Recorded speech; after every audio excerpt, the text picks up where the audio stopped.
Happy Friday, everyone, and welcome into today's daily Bible reading for Friday, December the 9th. We are creeping ever closer to Christmas, and we just have a couple weeks left before we make it there. But for today, we have a daily Bible reading coming to us from Proverbs 22, which is half of that's going to be our single sentence sayings of wisdom that we've been looking at for the past couple weeks or so, and then it's going to transition into this section going from verse 17 of chapter 22 all the way through chapter 24 and verse 22, which includes these 30 sayings of Solomon. They're individual sayings, but they're just longer in length than the single sentence sayings.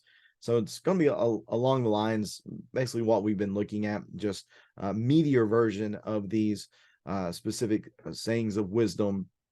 But it's going to be a lot of good stuff for us to consider as well as we work our way through the text. So let me go ahead and get that text up for us of Proverbs 22. Let's get to reading. And then just like normal, I'm going to have my top three for today. Top three. Have a couple of the short ones, and then I actually want to include one of the longer sayings as well. So reading here in Proverbs 22, in verse number 1, a good name is to be chosen above great wealth, or over great wealth, and favor is better than silver and gold. Rich and poor have this in common: the Lord makes them all. A sensible person sees danger and takes cover, but the inexperienced keep going and are punished. Humility, the fear of the Lord, results in wealth, honor, and life. There are thorns and snares on the way of the crooked. The one who guards himself stays far from them. Start a youth out on his way, and even when he grows old, he will not depart from it. The rich rule over the poor, and the borrower is a slave to the lender. The one who sows injustice will reap disaster, and the rod of his fury will be destroyed. A generous person will be blessed, for he shares his food with the poor. Drive out a mocker, and conflict goes too. Then quarreling and dishonor will cease. The one who loves a pure heart and gracious lips, the king is his friend. The Lord's eyes keep watch over knowledge, but he overthrows the words of the treacherous. The slacker says, "There's a lion outside. I'll be killed in the public square." The mouth of the forbidden woman is a deep pit. A man cursed by the Lord will fall into it. Foolishness is bound to the heart of a youth. A rod of discipline will separate it from him. Oppressing the poor to enrich oneself and giving to the rich both lead only to poverty. And that concludes the single sentence saying section beginning back in chapter 10, I believe it was. And now we're going to transition to look at these longer sayings of Solomon. Again, he's going to highlight that there's 30. So there's 30 sections here. I went through and counted, and I think that with the page breaks, I think I might have broke one of them into making it look like two instead of just one saying, if that makes any sense. So if I count correctly, there are 30 sayings beginning here in chapter 22, verse 17, going through chapter 24 and verse 22. And again, they're very similar to what we've been looking at. They're just a little longer than what we have seen over the past few days. The reading here in Proverbs 22 and verse 17, this section talking about these 30 sayings about counsel and knowledge. We'll begin reading those here. Chapter 22 of Proverbs, verse number 17, listen closely, pay attention to the words of the wise, and apply your mind to my knowledge. For it is pleasing if you keep them with you or within you, and if they are constantly on your lips. I have instructed you today, even you, so that your confidence may be in the Lord.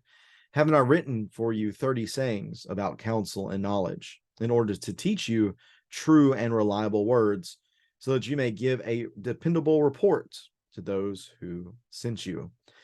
Verse 22, don't rob a poor person because he is poor, and don't crush the oppressed at the city gate, for the Lord will champion their cause and will plunder those who plunder them. Don't make friends with an angry person, and don't be companion to a hot-tempered one, or you will learn his ways and entangle yourself in a snare.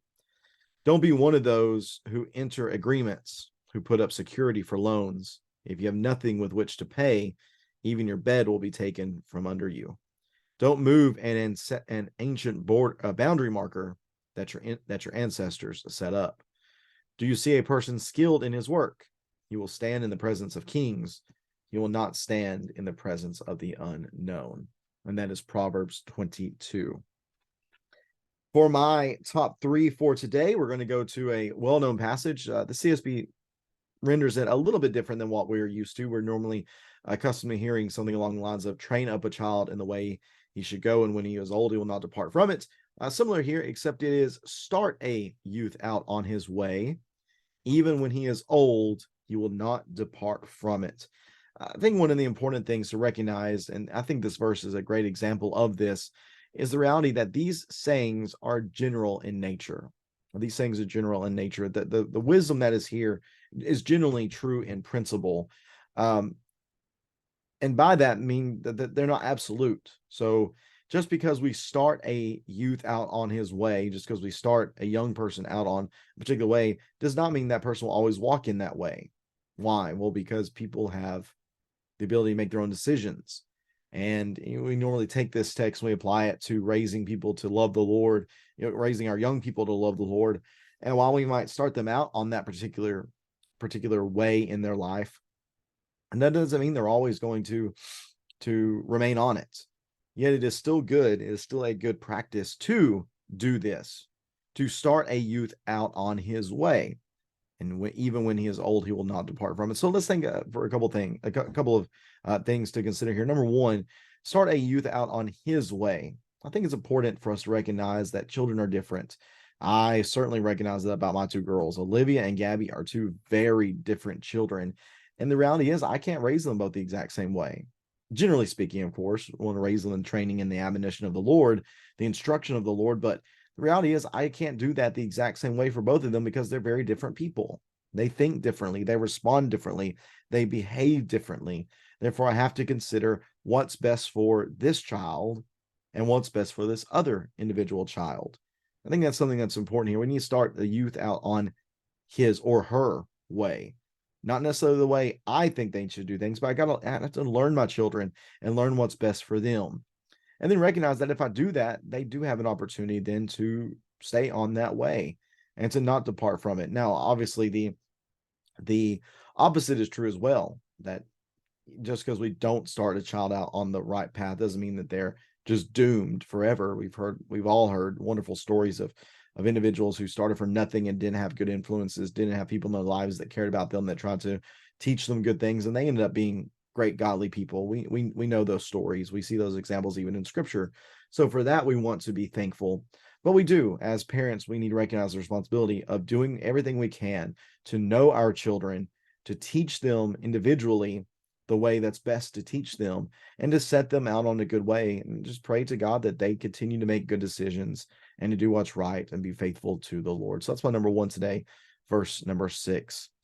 My number two for today is verse number 15. Kind of goes along with this. Foolishness is bound to the heart of a youth.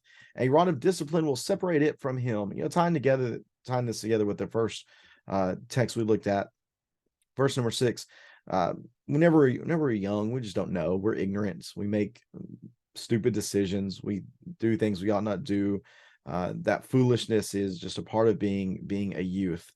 Yet that rod of discipline, that's something that parents need to use in order to help to separate the foolishness, to work out the foolishness, to teach good lessons to our children.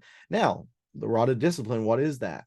I mean, in a very literal sense, it could be a rod. If somebody's rear end needs to get a beating for doing something, that's necessary. But again, recognize that children are different. Just talking with one of the brothers here the other day, talking about how his children were different, that punishing them and trying to discipline his children was very different from child to child. One of his children you can look at, just give him that look, kid bust out crying, really soft heart, couldn't take it.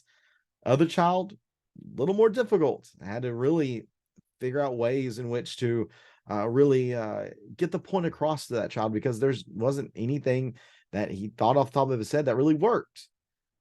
It's really about currency. That's another friend of mine back in Jackson talked about that. Find your kids' currency. What do they value? What matters to them? Is it the well-being of their rear end if they have to get a spanking, or is it a toy, or is it um, this other type of activity that they really like? Whatever it is, use that as the rod of discipline.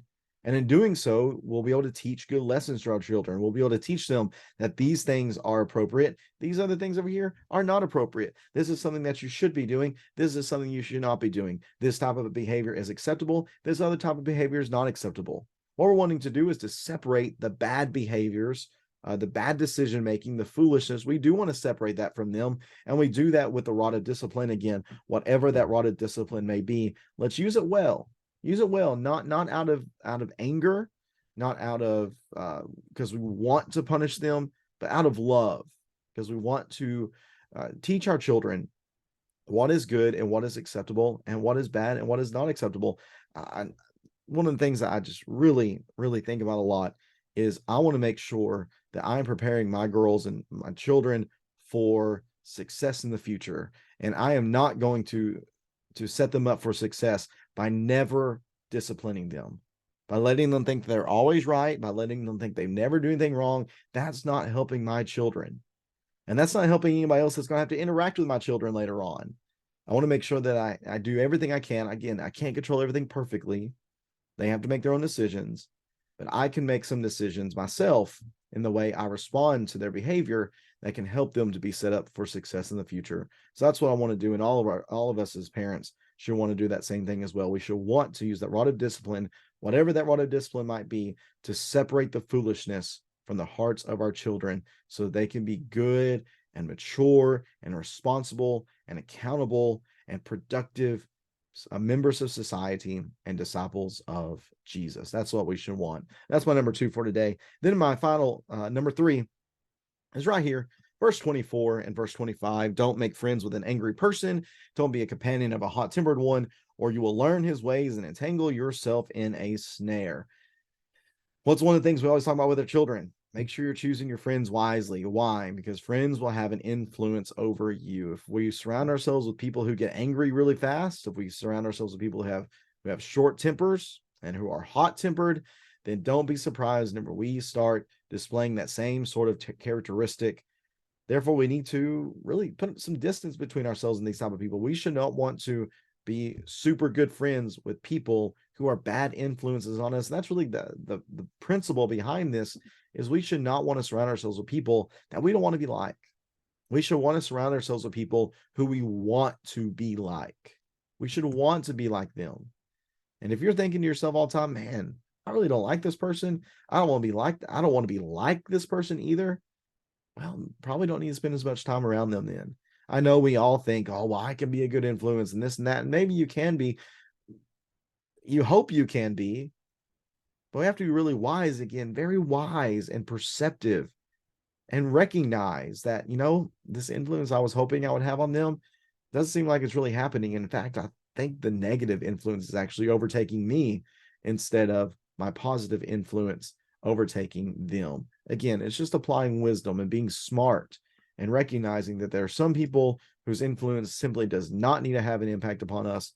Other people, maybe we can have an influence over them, but we certainly don't want to surround ourselves with people who are going to make us worse people. We should want to surround ourselves with people who are going to help us be better people. So that's my number 3 today, verses 24 and 25. I appreciate so much you tuning in for this daily Bible reading today. If you have any thoughts from this text, if you have any particular either short sayings or longer sayings that stood out to you, I'd love for you to share that in the comment section.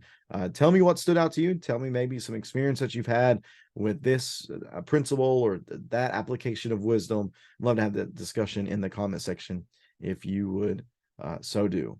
Again, thanks again, though, for tuning to this reading on this Friday. Looking forward to being with everybody again in the morning as we read together again from Proverbs 23, which is going to continue on carrying out the 30 sayings of wisdom that Solomon is sharing here from chapter 22, verse 17 through chapter 24 and verse 22. Looking forward to continuing in those sayings with you tomorrow. Take care and God bless.